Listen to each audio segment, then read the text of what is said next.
They told us the age of iron was dead. They called our anvils relics of the primitive, and our hammers the heartbeat of peasants. The High Council, draped in their shimmering weave robes, looked down from the spire of Ather and laughed. Why swing a heavy bar of cold earth? High Prelate Vane hissed, his voice echoing with the chime of 1,000 spells.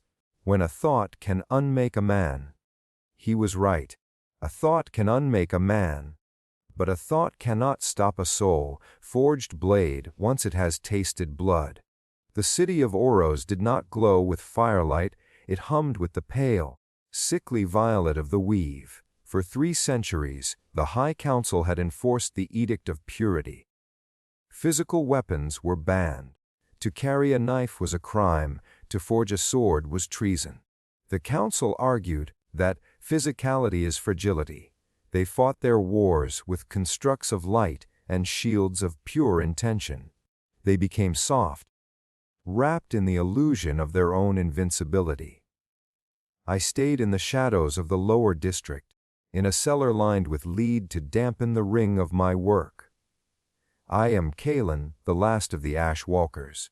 While the world above traded their hands for wands, I kept my coluses. The mockery I remember the day they dragged my father to the square of Ascension. He hadn't been a rebel, he was a tool maker. He'd made a simple plowshare out of smuggled iron. Vane didn't just execute him, he mocked him. Look at this steel, Vane had sneered, lifting the heavy iron plate with a flick of his telekinetic finger. It is slow. It is heavy. It is honest in a way that is utterly pathetic. With a snap of his fingers, the iron was transmuted into brittle glass and shattered against the cobblestones. The crowd laughed. The council cheered. And as my father's head rolled into the gutter, I realized the council didn't hate steel because it was weak. They hated it because they couldn't control it. Magic responds to the loudest mind. Steel only responds to the strongest arm. For 10 years, I lived in the suit. I didn't just forge, I obsessed. I discovered that the council's magic relied on the etheric frequency, a constant vibration that permeated the air. To defeat them, I didn't need a sharper blade. I needed a blade that lived outside their frequency. The ingredients of defiance I hunted for materials the council had forgotten: meteoritic iron, found in the craters of the dead wastes, untouched by the world's magic, void, salt, to temper the blade in a solution that ate through magical barriers. Dragon, bone char, to provide a carbon base that was ancient and stubborn. The process was agonizing. Every strike of the hammer had to be timed to the heartbeat of the earth itself. If the council heard the rhythm, I was dead. Steel is a promise made between the fire and the frost. It does not bargain. It does not flicker. It simply is. The Ash Walker's Manual, the High Council's hubris, finally birthed a monster. They attempted to bridge the gap between our world and the void to harvest infinite mana. Instead, they tore the fabric of reality. The violet lights of the city began to flicker. The constructs, the magical guards that policed our streets, began to glitch, their forms wavering like heat haze.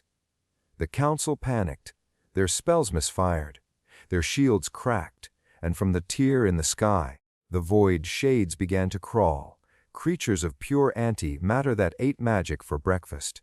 The High Council's god-like powers were useless. Their bolts of light passed through the shades like wind through smoke. The entrance, I walked out of the cellar. I wasn't wearing silk or shimmering robes. I was covered in leather, soot, and scars. On my back was a slab of metal wrapped in oilcloth. I met Vane in the central plaza. He was surrounded by 3 void shades, his hands shaking as he tried to manifest a barrier that kept dissolving. "Help!" he shrieked at the crowd. "Someone use your focus! Channel the mana!" "There is no mana left, Vane," I said, my voice cutting through the panic like a whetstone. Only the steel you mocked. I unwrapped the blade. It didn't glow. It didn't hum. It was a matte, hungry black. It was sovereign. One of the void shades lunged at me. It was a mass of shifting shadows and teeth. In the old world, a mage would have tried to bind it. I simply moved. The first strike, I swung sovereign in a wide, brutal arc. The blade didn't pass through the creature, because the steel was forged in the void. Salt, it had weight in the shade's dimension. The creature didn't dissipate, it cleaved. The sound was a wet, heavy thud. For the first time in 300 years, the citizens of Oros heard the sound of a physical kill. The second strike. Another shade tried to phase through my chest. I jammed the pommel into its face and felt the crunch of its ethereal skull. I didn't use a spell. I used momentum. I used physics. The command I stood over Vane, the black blood of a demon dripping from my blade onto his pristine white robes. You said steel was a relic, I whispered, the tip of my sword resting against his throat. But tell me, prelate, does your magic feel the cold of this tip? Or should I press harder so you can find out? The council didn't mock us then. They didn't laugh. They fell to their knees, not out of respect, but out of a primal, ancient fear. The fear of a predator that doesn't need a battery to stay alive. But the shades were only the beginning. The tear in the sky was widening, and something much larger. The Void Eater was pushing its way into our realm. I looked at the terrified smiths and laborers in the crowd, the men and women who had spent their lives hiding their tools. Get to the cellars! I roared. Break the seals! Bring out the iron! Today we don't pray to the weave. Today we command the steel! Across the city, the sound of metal hitting metal began to rise, a symphony of defiance. The sky above Oros didn't just break, it unraveled. The violet hue of the High Council's Aether had been replaced by a bruised, oily darkness. The Void Eater, a gargantuan entity of shifting geometry and screaming silence, was threading its limbs through the spire of Aether, crushing the crystalline balconies like dry sugar. The spire is falling! Vane shrieked, clutching at his useless silk robes. If the spire falls, the anchor to this world is lost. We will all be swallowed by the nothing. I looked at the High Prelate. He was a man who had spent his life looking at the stars and forgot how to walk on the dirt. I grabbed him by the collar, the suit from my hand staining his divine skin. Then it's a good thing we brought anchors of our own, I growled. Behind me, the cellar doors of the lower district were bursting open.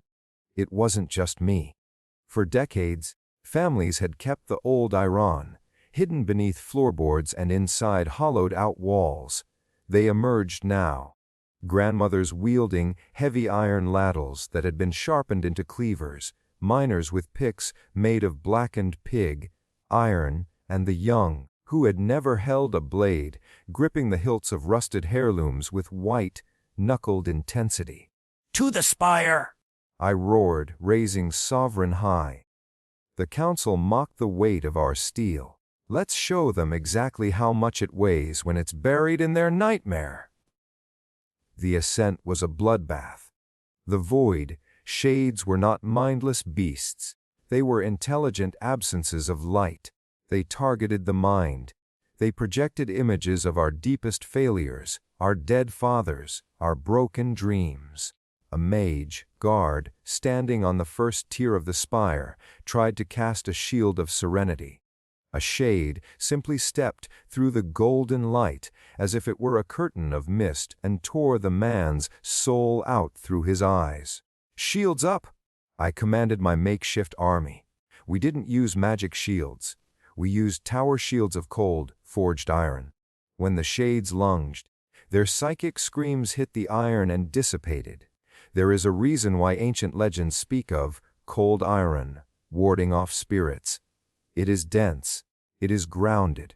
It is the physical embodiment of staying put, The shades hit our line and bounced off like birds hitting a window. Then, we stepped forward. We moved like a piston. We weren't fighting a duel, we were performing a harvest. Every thrust of a steel spear sent a shade back into the darkness. We weren't wiving anything. We were reclaiming our space. We reached the apex, the great chamber where the council held their trials. It was a room of glass and light, now shattered and dim. In the center sat the core of Aether, a massive, rotating diamond that powered the city's magic. The Void Eater had wrapped its main mass around the core.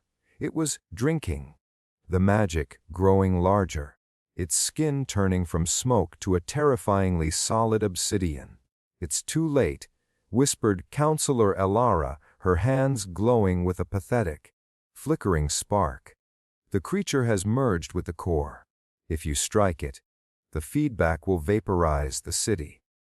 "That's because you're thinking about energy," I said, stepping toward the beast. "I'm thinking about structural integrity." I looked at my men. "Bring the chains." From the back of the line, 4 smiths hauled forward chains of meteoritic iron, each link as thick as a man's wrist. These weren't just chains. They were the leashes of the fallen star. We didn't attack the Void Eater's heart. We attacked its connection to our world. The kinetic execution, I signaled the strike. 12 men hammered iron spikes into the marble floor, anchoring the chains. We threw the weighted ends over the Void Eater's protruding limbs. The creature roared, a sound that felt like teeth scraping against a chalkboard. It tried to dissolve, to turn back into shadow, but the meteoritic iron acted as a physical anchor. It forced the creature to remain solid. "Now!" I screamed. I didn't use a spell. I didn't call upon the gods. I channeled every ounce of the Ash Walker's rage, the centuries of mockery, the death of my father, the starvation of my people, into my arms. I didn't swing at the monster. I swung at the core. Sovereign met the diamond core with the force of a falling mountain. Seal-eng. The sound was deafening. It wasn't the sound of magic. It was the sound of reality asserting its dominance. The diamond shattered.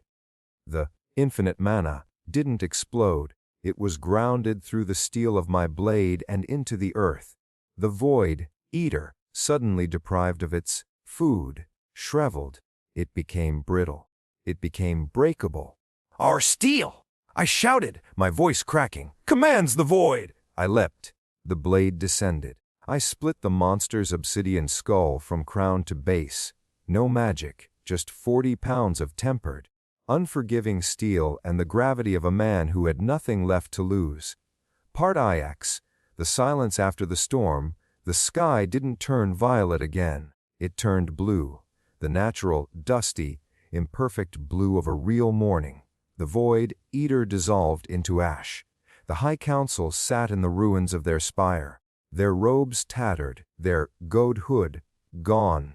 They looked at their hands, expecting to see light, but found only the dirt of the collapse.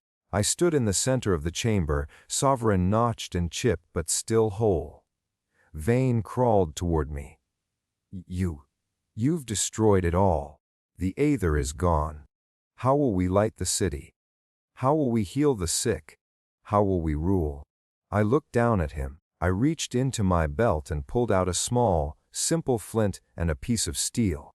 I struck them together. Spark. A tiny, orange flame flickered to life. "You'll learn to build a fire," I said. "And if you want to rule, you'll have to do it with your hands, not your will. Because if you ever try to build a throne of glass again..." I slammed Sovereign into the marble floor between his legs. The stone cracked.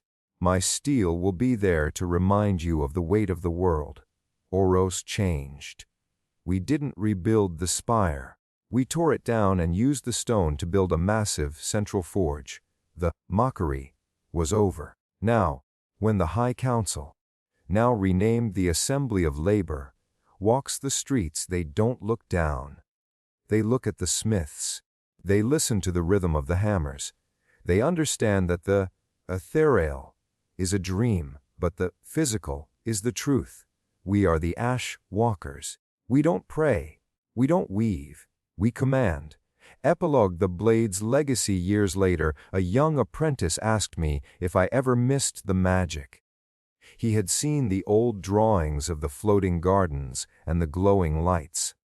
I took him to the window and pointed to the horizon. We could see the steam engines rising, the iron bridges spanning the canyons, and the thousands of chimneys that kept the winter at bay. Magic is a shortcut, I told him, and shortcuts always lead to a cliff. Steel is the long road. It's hard, it's heavy, and it hurts. But once you've forged your path with a hammer, no god and no demon can ever take it away from you. I gripped the hilt of Sovereign, now resting over the fireplace. The steel was cold, but in its reflection I saw a world that was finally, truly solid. The shocking truth, aha! Moment, the ultimate twist. The Void Eater wasn't an accident. It was the inevitable result of a society that stopped touching the earth. The magic didn't fail because the creature was strong. The magic failed because it wasn't real. The story serves as a visceral reminder that in a world of cloud computing and digital illusions, the one who knows how to work the iron is the one who truly holds the power. Did this story stir the iron in your blood? If you want to see more high fantasy meets hard industry tales, follow my profile and hit the share button to spread the word of the Ashed Walkers.